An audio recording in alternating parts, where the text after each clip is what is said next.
역사 그리고 내 삶의 주인은 우리가 이게 굉장히 중요한 원리 중에 하나인데 여러분들이 이거는 뭐 설명을 다 드리기는 힘들겠고요. 한번 설명을 드리면 역사에 일하시는 하나님을 우리가 알 수 있도록 도와주는 네 가지 지침이 있습니다. 자, 여러분들이 예수님께서 돌아가시기 전에 제자들에게 마지막으로 남겨준 지상 명령을 통해서 그 지상 명령이 이 땅 가운데 역사 속에서 어떻게 그 주님께서 마지막 말씀으로 남기신 말씀이 역사 속에서 이루어졌는가를 보면, 야, 예수님께서 어떻게 돌아가시기 직전에 제자들에게 남겨주신 주님의 그 지상 명령이 이 땅의 역사 가운데 어떻게 이렇게 이루어졌는가를 우리가 볼 수 있다라는 거예요. 첫 번째는 위대한 권세를 가지신 분의 명령이 성취됨을 통해 알아야 돼요. 위대한 권세. 하나님의 주님의 명령은 어떤 명령이었어요? 하늘과 땅의 모든 권세를 내게 주셨으니. 하늘과 땅의 모든 권세를 갖고 계신 분이 우리 주님입니다. 하늘과 땅의 모든 권세를 내게 주셨다. 예수님께 주셨다는 거예요. 자, 그 권세가 역사 속에서 다 이루어졌다는 거예요. 예를 들어서 1588년에 그 당시 이 스페인이란 나라가 로마 카톨릭의 절대적인 지지를 받으면서 지금 미국과 같은 초강대국이 스페인이란 나라였습니다. 그런데 그 위에 있는 잉글랜드가 있었어요. 잉글랜드. 그 당시 엘리자베스 여왕이 통치하는 그런 시기였는데, 자, 잉글랜드라는 나라는 그 당시만 해도 아주 강대국은 아니었습니다. 아주 작은 나라에 불과했습니다. 그런데 그 잉글랜드의 프란시스 드레이크 경이라는 사람이 있었어요. 이 사람은 세계 일주도 했던 사람이고, 그러나 여러 이렇게 배들을 공격해가지고 약간 해적 같은, 그래서 여러 배들을 탈취해서 금은보화를 이렇게 빼서 가는 약간 해적 출신 같은 사람인데, 이 프란시스 드레이크 경이 그 수많은 것들을 빼앗고 나서 그것을 누구에게 바쳤을까요? 엘리자베스 여왕에게 바치게 됩니다. 그러니까 이 엘리자베스 여왕 입장에서는 프란시스 드레이크 경이 아주 훌륭한 애국자고 훌륭한 충신이고 많은 재정에 공급을 해주는 사람인 거예요. 그런데 이 프란시스 드레이크 경이라는 사람이 이제는 스페인의 배들까지도 공격을 하게 됐어요. 그러니까 스페인이란 나라는 저 조그만 잉글랜드 나라의 해적 출신인 프란시스 드레이크 경이 이 강대국 이 스페인의 배들까지 공격해가지고 막 탈취해가고 막 그러니까 스페인이란 나라가 화가 나요, 안 나요? 화가 납니다. 이놈들 잉글랜드, 거기다 잉글랜드는 당시 개신교를 적극적으로 지지하는 나라입니다. 스페인은 로마 카톨릭이 후원해 주는 나라. 그러니까 로마 카톨릭과 개신교 간의 약간 싸움이 될 수가 있는 것이죠. 그러니까 이 카톨릭도 이제 스페인이라는 나라를 지원해가지고 스페인이 잉글랜드를 초전박살을 내야 되겠다라고 마음을 먹고 이제는 무적함대 들어봤나요? 무적함대? 그때 만들어진 함대가 무적함대인 거예요. 그래서 대형 함대를 100몇십 척을 만들어가지고 이 무적함대를 통해가지고 잉글랜드를 공격해가지고 잉글랜드라는 나라를 완전히 초전박살을 내버려야 되겠다라는 마음을 먹고 무적함대를 만들고, 또 그 당시 화란 지금 네덜란드에 5만 명이라는 많은 군사를 파견해가지고 이제는 전쟁을 준비합니다. 그 전쟁 준비를 하는 것을 잉글랜드가 듣고 그들도 맞서 싸워야 되기 때문에, 그런데 잉글랜드는 그렇게 힘이 스페인만큼 강력한 나라가 아니다 보니까 이제는 어떻게 해요? 자기들은 작전을 짜는 것이죠. 무적함대를 만들 수 없으니까 작은 배들을 만들어 가지고 이제 소형 배들을 통해서 기동 작전을 통해 가지고, 그리고 이제는 바람을 통한 불화살을 통해서 불화살로 무적함대를 이제는 이제 화살 쏘아서 불에 태워서 그들을 무찔러야 되겠다라고 전략을 짜게 된 것입니다. 드디어 스페인이 무적함대를 다 완성을 하고 잉글랜드를 향해서 이제 전쟁을 향해서 이제 출발하는 그때 하나님께서 역사하셔서 그때 갑자기 바람이 불기 시작합니다. 바람이 불기 시작하더니 작은 바람이 이제는 큰 바람이 되고, 큰 바람이 이제는 돌풍이 되고, 돌풍이 폭풍이 되고, 폭풍이 태풍이 되면서 무적함대는 잉글랜드를 향해서 도달하기도 전에 그 태풍에 의해서 많은 배들이 오히려 박살이 나버려서 아주 일정한 소수의 배들이 잉글랜드에 도착했을 때는 이미 잉글랜드의 불화살 작전과 그다음 기동 작전에 말려서 거기서 다 오히려 잉글랜드를 초전박살 내려고 했던 스페인이란 나라가 오히려 이 그들의 모든 무적함대들이 다 초전박살 나버리는 이 놀라운 섭리가 있었는데, 그때 그 바람의 이름을 뭐라고 하냐면 프로테스탄트의 신풍, 프로테스탄트가 뭐예요? 항의하다라는 뜻인데 개신교들을 지칭하는 용어가 프로테스탄트예요. 로마 카톨릭에 대항해서 이거는 로마 카톨릭 사람들이 만들어낸 용어예요. 개신교들을 향해서 프로테스탄트, 로마 카톨릭을 대항했다라고 해서 프로테스탄트라는 이름을 붙인 거예요. 그거는 로마 카톨릭 사람들이 이름을 진 것이죠. 그래서 그렇지만 그 바람을 하나님께서 만약에 그 당시에 스페인의 무적함들을 통해서 잉글랜드가 정말 그들이 원했던 방식대로 초전 박살이 났더라면 잉글랜드라는 나라는 거기서 사라졌겠죠. 그러면 잉글랜드는 어떤 나라가 됐겠어요? 로마 카톨릭 국가가 됐겠죠. 근데 여러분들 놀라운 것은 그때 그 영국의 나중에 청교도들 그리고 거기에 이제 플리머스 이제 그 배들을 통해서 이제 미국을 향해서 이제 청교도들이 많이 건너가지 않습니까? 그리고 그 청교도들이 나중에 또 자라서 1800년대 후반 갔을 때 우리나라의 개신교 선교사들이 우리나라까지 오지 않았습니까? 만약에 1588년에 있었던 스페인의 무적함대와 잉글랜드의 그 해전에서 만약에 잉글랜드가 졌더라면 오늘날 우리는 개신교 국가가 아니라 로마 카톨릭 국가가 됐을지도 몰라요.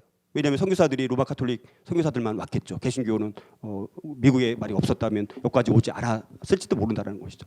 하나님께서는 이미 그 역사를 통해서 하나님 위대한 하늘과 땅의 모든 권세를 가지신 그 예수님께서 어떤 면에서 그 하나님께서 그 프로테스탄트의 신풍 바람을 통해서 개신교를 보호하고자 하는 하나님의 놀라운 섭리가 그 사건 안에 우리가 있을 수 있다라는 것이죠.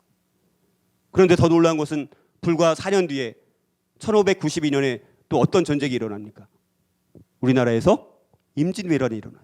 참 놀라운 것은 당시 서양의 가장 큰 해전이 1588년에 이 잉글랜드와 스페인 간의 전쟁이 있었다면 1592년에 어떤 면에서 동양에서 가장 큰 유명한 해전이 1592년에 임진왜란이 일어났다는 거예요. 그런데 임진왜란도 우리는 그냥 보면 안 되고 하나님의 관점으로 보게 된다면 만약에 임진왜란 때 만약에 유성룡 같은 사람이 없었고 만약에 이순신 장군이 없었더라면 이 나라는 이미 일본의 식민지로 지금까지 우리가 살아갈지도 몰라요. 물론 우리가 식민지로 산 적도 있지만 더 오래전에 이미 일본 땅이 되어서 어쩌면 다시는 한국말을 사용하지 못할 만큼 일본의 식민지가 되어서 살아갔을지도 몰라요. 그러나 하나님께서는 이 나라를 보호하셔서 그 당시에 유성룡과 이순신 장군 같은 사람들을 통해서 이 나라를 보호하시고 보호하셔가지고 결국 나중에는 지금 우리나라가 세계 선교를 거의 두 번째로 많이 하는 굉장한 나라가 되지 않았습니까? 물론 지금은 선교사들이 많이 줄고 있지만 그러나 오늘날 우리 한국 교회가 세계 열방을 향해서 선교를 향해서 엄청나게 쓰임을 받는다는 것이죠. 만약에 1592년에 우리나라가 그 이순신 장군이 없었더라면 거기서 전쟁에 패해서 일본의 식민지가 되었더라면 일본이라는 나라는 우리가 알다시피 전도하기가 가장 어려운 나라입니다. 거기는 섬나라이다 보니까 거기는 작은 자기 집에서도 우상을 섬겨요. 굉장히 우상이 아주 제일 많은 나라 중에 하나가 일본이라는 나라고 전도하기가 가장 어려운 나라가 일본이라는 나라입니다. 근데 만약에 우리가 한국이 일본의 식민지가 되거나 아니 일본 땅이 되었더라면 지금은 우리는 흔적도 없이 세계 선교를 향해서는 흔적도 없는 나라가 되었을 것이고 아마 세계 선교 제2위는 다른 나라가 하지 않았을까라는 이것을 보면 역사 속에서는 하나님의 간섭하심이 있고 이 나라를 하나님께서 세계 열방을 향한 선교의 나라로 삼기 위해서 1592년에 있었던 그 일제의 일본의 그 위기로부터 구출하신 하나님의 돕는 손길이 그 역사 속에 있었다라는 거예요. 이게 우리가 역사를 공부하는 이유고 그 다음에 하늘과 땅의 모든 권세를 가지신 우리 주님께서 이 나라를 보호하시는 하나님의 뜻이 있고 섭리가 있다라는 것을 우리나라의 임진왜란이라는 사건을 통해서도 우리가 알 수 있다라는 거예요. 그런 것이 매우 중요한 거예요. 두 번째는 위대한 비전을 가지신 분의 명령이 성취됨을 알아야 돼요. 우리 주님의 명령은 어떤 명령입니까? 그러므로 너희는 가서 모든 민족을 제자로 삼아. 주님의 비전은 한 개인을 넘는 비전입니다. 주님의 비전은 한 가정을 향한 비전을 넘는 비전이에요. 주님의 비전은 한 교회를 넘는 비전이고 주님의 명령은 한 나라를 뛰어넘는 비전이고 주님의 명령은 세계 열방을 가서 모든 민족을 제자로 삼는 것이 주님의 명령이에요. 누구를 통해서 일어났습니까? 윌리엄 캐리. 아무도 세계 선교를 향한 관심이 없을 때 영국에서 윌리엄 캐리는 열방을 향해서 전도를 해야 된다. 그랬더니 모든 목회자들이 이 윌리엄 캐리를 비웃었어요. 그러나 끊임없이 윌리엄 캐리가 그것을 주장을 했을 때 선교가 일어나게 되어지고 해외를 향한 선교회들이 본격적으로 만들어지는데 결정적인 기여를 했던 사람이 윌리엄 캐리라는 거예요. 그 윌리엄 캐리를 통해서 유럽의 수많은 선교회들이 만들어지기 시작합니다. 그래서 개인이 했던 선교가 이제 선교회라는 선교회를 통해서 선교가 일어나요. 개인이 하는 선교와 선교회가 하는 선교는 차원이 다른 거잖아요. 개인이 하는 선교는 일시적으로 끝날 수가 있어요. 그러나 선교회가 하는 선교는 계속적인 후원과 지원을 통해서 선교가 계속해서 지속될 수 있는 그 일들을 윌리엄 캐리가 했습니다. 그러나 윌리엄 캐리가 그런 해서 해외 선교를 많이 했는데 그러나 해안 지방만 선교를 하다 보니까 내륙으로 복음이 안 들어가는 거예요. 그 원주민들, 토착민들까지는 복음이 증거되지 않는 거예요. 그러니까 그 다음에 이제 누구예요? 윌리엄 캐리. 처음에 제가 말했던 사람이 윌리엄 캐리인가요? 갑자기 걸리는. 그 다음에 두 번째 허드슨 테일러예요. 허드슨 테일러가 중국 내지를 향한 선교회를 만들기 시작하면서 이제는 이제 복음이라는 것이 해안으로만 가서는 안 되고 그 나라의 내지까지 들어가야 되는 거예요. 중국이라는 나라를 보니까 또 어떤 나라예요?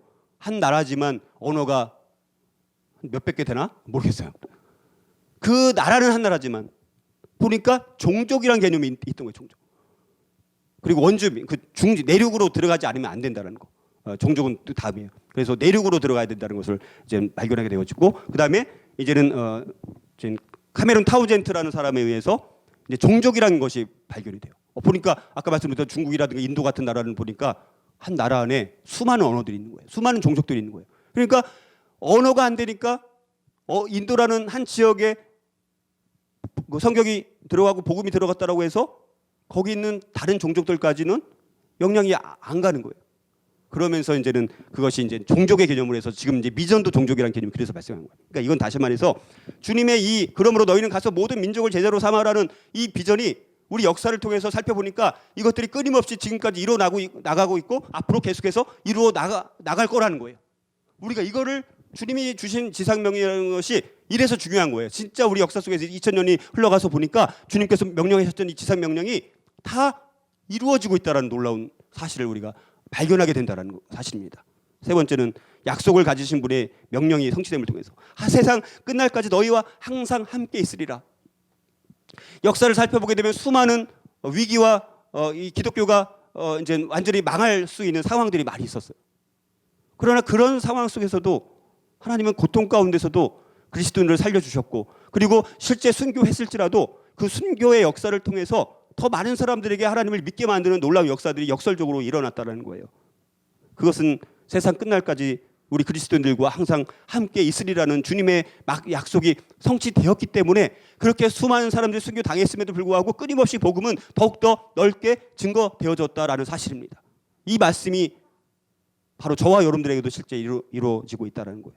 그리고 위대한 사명을 가지신 분의 명령이 성취됨을 통해서 이제 오직 성령이 너희에게 임하시면 너희가 권능을 받고 예루살렘과 온 유대와 사마리아와 땅끝까지 이르러 내 증인이 되리라 라는 이 사실이 실질적으로 역사를 통해서 끊임없이 이루어지고 있다는 사실입니다.